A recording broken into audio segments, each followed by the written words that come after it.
Want to use up a bunch of your yarn scraps and knit a cute little seed stitch scrappy scarf with me? In today's episode of the Apiary, a knitting podcast, I'm going to walk you through every step of how to knit this little scarf, from choosing the yarn to joining the yarn together in a nice tidy little ball full of lots of scraps, to casting on, knitting all the stitches you need to knit, and casting off. If we haven't met yet, hi, I'm Lauren Rad. I am a knitting pattern designer, primarily accessories with a special focus on socks, which is exactly how I wound up with all of these multicolored bits and bobs of leftover yarn. I have knit a lot of socks over the years. And I used up a lot of the sock scraps working on a mitered square blanket over the course of about 3 years and thousands of yards of yarn. But I still had a bunch of scraps left over, especially a lot of teeny tiny little balls of yarn, generally about 5 to 6 grams of fingering weight yarn per ball.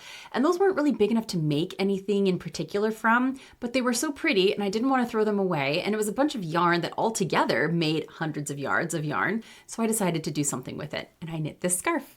All right, step 1 is going to involve gathering up all of the scraps that you want to use for your scarf. For my scarf, I used 1 strand of fingering weight yarn held double with 1 strand of worsted weight yarn. And the worsted weight yarn, as you can see, is white and it runs all through the entire scarf. That helps give some continuity and it softens the transition between the different stripes. For the stripes, I went through my little basket of scraps and I took out all the little balls that were about this big or smaller. I went ahead and weighed them too.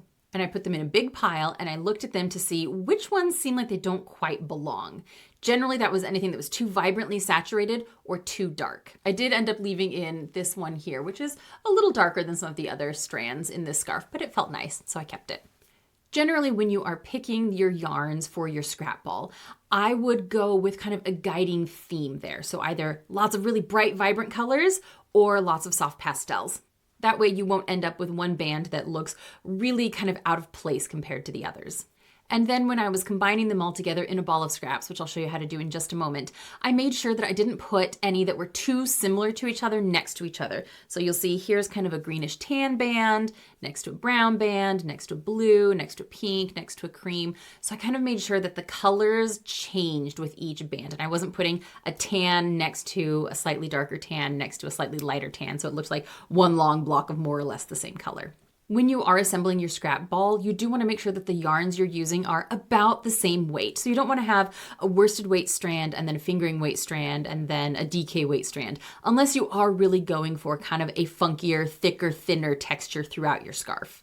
Okay, I think that about covers it in terms of picking the yarn. I'm going to flip the camera around and I'm going to show you how to combine the yarns using the magic knot, which is what I did for my ball of yarn. And then I'll show you how to cast on, knit the stitches, and cast off. Okay, so this will show you how to attach 2 balls of yarn together using the magic knot method, which is what I used for my scarf because it meant I didn't have any ends to weave in. And I didn't have to double knit any sections that would then end up being kind of bulkier and thicker than other sections of my scarf. You are, of course, free to use a different method of joining your yarn if that makes you happy. Totally fine. Okay, let's start by positioning our yarns. So we're going to have our right hand yarn across the top, and we're going to have our left hand yarn across the bottom.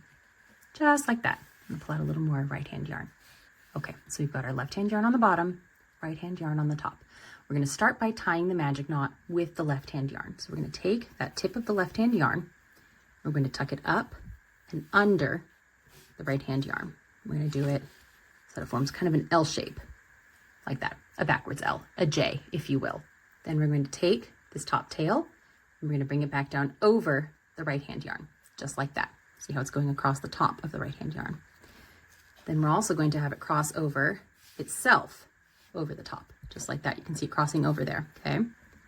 And then this little tail here is going to tuck under the loop in the middle, like that.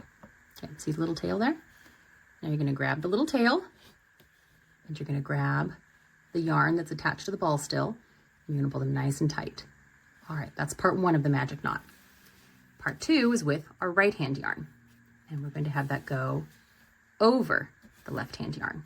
Then it's going to cross under the left hand yarn and over itself, just like that. Now you're going to take this little tail again. We're going to tuck it under itself into the loop. See that? And you're going to hold the tail and you're going to hold the part attached to the ball of yarn. And you're going to pull them nice and tight, just like that. Now you have 2 knots right here. Okay, you've got knot 1 here and knot 2 here. And you're gonna grab your parts of yarn that are still attached to the ball, right? This one's attached to this ball here, and this one is attached to this ball here. You're gonna grab them, and you're gonna tug them nice and tight. Look at that, pink, pink, pink. Nothing's coming undone there. And then you can take your scissors and snip these little tails right here, as nice and close to the knot as you can, because the friction of the two knots tugging against each other is gonna help them stay tight, nice and tight. Okay, so that's how you join all of your scraps of yarn together, or at least how I did it. Let me show you how to now cast on for and knit that seed stitch scarf. Okay, once your scrappy ball is big enough for the scarf that you wanna make, take your main yarn and your scrappy yarn, and you're going to hold them together. So I'm gonna look for, where's the end of my scrappy yarn here? Here we go. I'm gonna line them up so that their two little tips match. I'm gonna pull out enough yarn for my cast on. I like using the long tail cast on. You can use your preferred cast on method. Either is fine. But I will show you how to do the long tail cast on, just in case you don't know how. You're going to want to cast on an odd number of stitches. I used 35 for my original scarf. Okay, so this is how you work the long tail cast on. This is the part of yarn that is not close to the scrappy ball and the contrast color worsted weight yarn. This part is still attached to our yarn over here. Put the yarn over your left index finger, twist it, needle through, and crisscross. So a lot of people like to tie a slip knot here. I don't like a slip knot. I think it's unnecessary. If it helps you feel more secure, you can do the slip knot. So here's your yarn that's not attached to the balls of yarn. This is your yarn that is. Okay, so that goes over your left index finger. The yarn that's not attached goes over your left thumb. Okay, so you've got a little triangle here. And then I'm securing both ends by holding them against the palm of my hand with my remaining fingers. Okay, so you take your needle tip, you go up and under the thumb yarn, grab the index finger yarn, pull it through the thumb yarn, and pull the thumb out and tighten it down. Let's do that again. I'm going to go up and under the thumb yarn, grab it, pull it through the index finger yarn, pull that through the loop of thumb yarn, pull your thumb out and tighten it down. Let's do that again. Up and under the thumb, grab the index finger yarn, pull it through the thumb loop, remove the thumb and tighten it down. So you can see we've got 4 stitches here because that first stitch that's just the loop on there, that counts as a stitch. You've got 1, 2, 3, 4. Let's do another. Up and under the thumb yarn, grab the index finger yarn, pull it through the loop of thumb yarn, pull your thumb out and tighten it down. All right, keep going with that until you have the number of odd stitches that you want for your scarf. I did 35 for my original scarf. I don't think I'm going to do that many just for this demonstration. Feel free to experiment with the size of scarf that feels good to you. So I'm going to cast on the rest of the stitches here very quickly.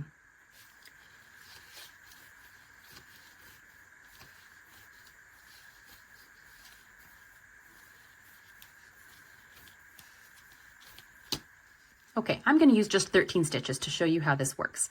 Obviously, you'll probably want to do more than 13 stitches for your scarf unless you are using a very, very thick yarn and like US size 19 needles. Okay, we're going to flip our yarn over now after our cast on, and we're going to start knitting our first row. Stitch 1 on this scarf and on every row that follows is a knit stitch. Stitch 2 is a purl stitch. Let's keep that tail out of the way. Purl. Stitch 3 is a knit stitch. Stitch 4 is a purl. 5 is knit. You're probably sensing a pattern here. 6 is purl. Okay, you're going to continue in this pattern, knit, purl, knit, purl, knit, purl, all the way to the end of the row. So I'm going to finish this real quickly, and then I'll show you what to do next.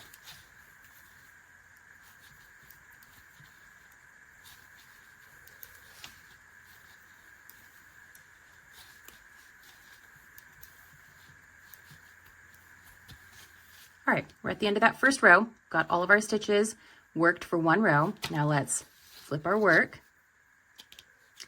And now you're going to see why I recommend casting on an odd number of stitches. because on every row, you're going to be knitting the stitches with these little purl bumps and purling the stitches that don't have the little bump in front. Knit the little bump, purl the one without the bump, knit the bump, purl the one that doesn't have it. I'll stretch that out so you can see that a little better. So once you learn to read your knitting, working seed stitch is very easy. If there's a bump, you knit it. If there's not a bump, you purl it. Knit, purl, knit, purl, okay?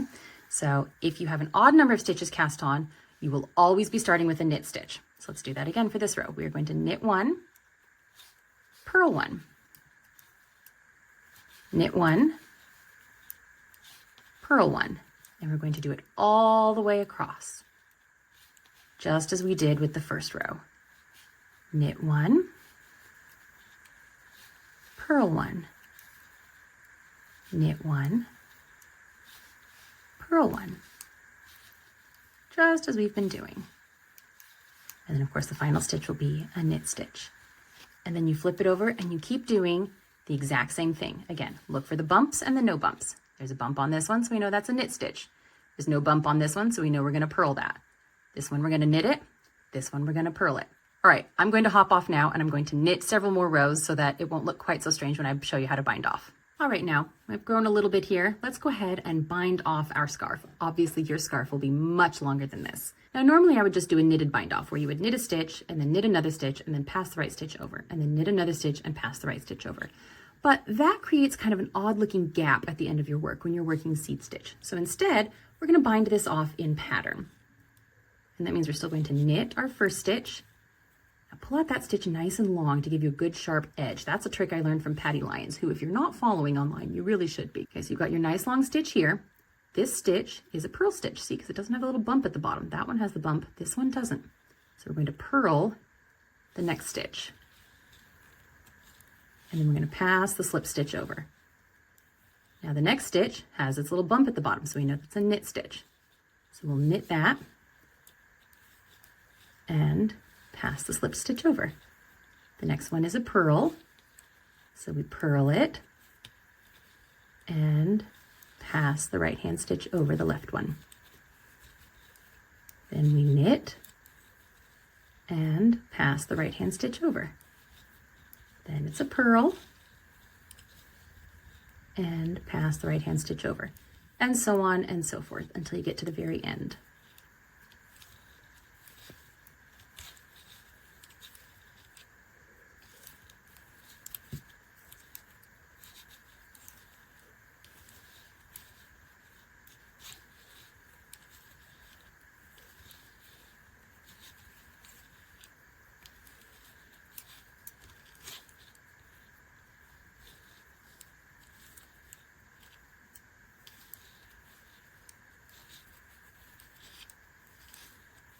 Okay, now we're at the very end. If you find that you end up with a stretched out stitch here at the end or something that just kind of looks a little funky, here's another trick I learned from Patty. Take that needle, insert it into this stitch below, and pull it up onto the needle. And then bind those off together and pull it through.